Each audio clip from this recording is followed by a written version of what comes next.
Spoon नीचे गिरा देता है और मिस लिन को बोलता है खाने के लिए। जैसा खाने के लिए जाती है उसके पैरों पर रख कर दबाने लगता है। मिस लिन बोलती है कि मुझे माफ कर दो, मैं दोबारा कभी भी मिस लिन को बुली नहीं करूंगी। मिस्टर नीचन उसको बॉल में सारा खाना देता और बोलता है खाने के लिए। खाती रहती है लिन, तो उसको आता तो नीचे गिर जाता है। तो मिस्टर नीचन उसको हेयर पकड़ता और बोलता है कि तुम खुद क्लीन करोगी या फिर मैं फोर्स करूं। मिस लिन बोलती है कि मिस्टर नीचन प्लीज मुझे माफ कर दो, मैं दोबारा कभी भी मिस लिन को बुली नहीं करूंगी। मिस्टर नीचन बोलता है क्योंकि उसने तुम्हें बुली किया, मैं उसे 100 टाइम ज्यादा दूंगा। खा नहीं पाती है, फिर से माफी मांगती है कि मिस्टर नीचन प्लीज मुझे माफ कर दो, मैं खा नहीं पाऊंगी, मैं बेबी के साथ प्रेग्नेंट हूँ। तो मिस्टर नीचन बोलता है कि मेरा बेबी तुम्हारे बेली में, अगर उसको कुछ भी होगा तो मैं तुम्हें नहीं छोड़ूंगा। तो मिस्टर नीचन बोलता है कि तुम्हें वो जितना भी थप्पड़ मारी उसके 1000 टाइम उसको ज्यादा मिलेगा। इसके बाद लिन अपने आप को चाटा मारती है, बोलती है कि मैं बहुत गलत थी, मुझे माफ कर दो मिस्टर नीचन। के बाद मिस्टर नीचन सीजर लेकर लिन को देता है, तो लिन अपना हेयर कट करने लगती है। तो मिस्टर नीचन बोलता है कि तुम्हें डिप्रेशन है लिन, तुम्हें क्या लगता है तुम उससे बच पाओगी? तो बटलर बोलता है कि सर मैडम को रूम में रेस्ट करने के लिए बोलता है। तो मिस्टर नीचन वही करता है। जब वो जगती है तो बोलती है कि मैं यहाँ पे क्या कर रही हूँ। बटलर तो बोलता है कि मैडम अब जग गई, को मिस्टर नीचन ने इस रूम में लाए हैं। तो लिन बोलती है को मैं केयर करता है। तो बटलर बोलता है कि आप उनके लाइफ से भी ज्यादा इंपॉर्टेंट है, तो कैसे आपके बारे में वरी नहीं करेंगे, आप ही बताइए। फिर बटलर बोलता है कि मैडम कभी भी आप उंगलने का धमकी मत दीजिएगा,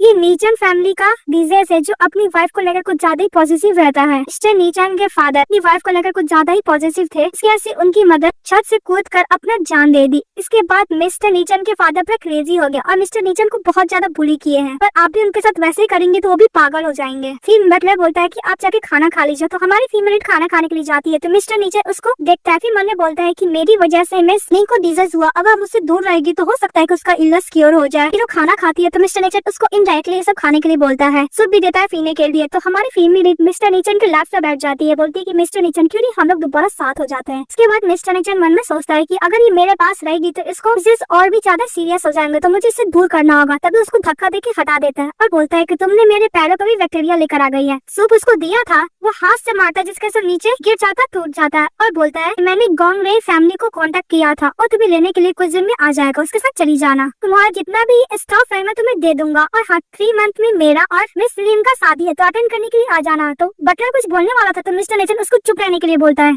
मिस्टर नीचन उसको बॉक्स देता है और बोलता है कि इसमें सारा एविडेंस है कि जिसका से तो मुझे जेल के अंदर ला सकती हो, चली जाए यहाँ से। तर बोलता है कि मैडम आप गलत समझ रही है, मास्टर चाहते हैं कि आप यहाँ से चले जाइए वरना आपका डिप्रेशन और भी ज्यादा हो जाएगा। तो मिस्टर नीचन बटलर को मुंह बंद करने के लिए बोलता है, अपने बटलर को ऑर्डर देता है इसको बाहर निकालने के लिए, अदरवाइज इसका पैरों को ब्रेक कर देगा। बटलर मिस लिन को घर से बाहर निकाल देता है। फिर से बटलर मिस्टर नीचन को बोलने के लिए जाता है कि मैडम 4 घंटे से यार्ड में ही है, उन्होंने गाड़ी को भी वापस जाने के लिए बोल दिया है कार को। तो मिस्टर नीचन बोलता है कि उसके ऊपर ठंडा पानी डालने के लिए जब तक चली न जाए। तो बटलर बोलता है कि माफ कीजिएगा मैडम, उसके ऊपर ठंडा पानी भी डालने लगता है, नहीं जाती है। तो बटलर दोबारा जाके बोलता है मिस्टर नीचन को। तो मिस्टर नीचन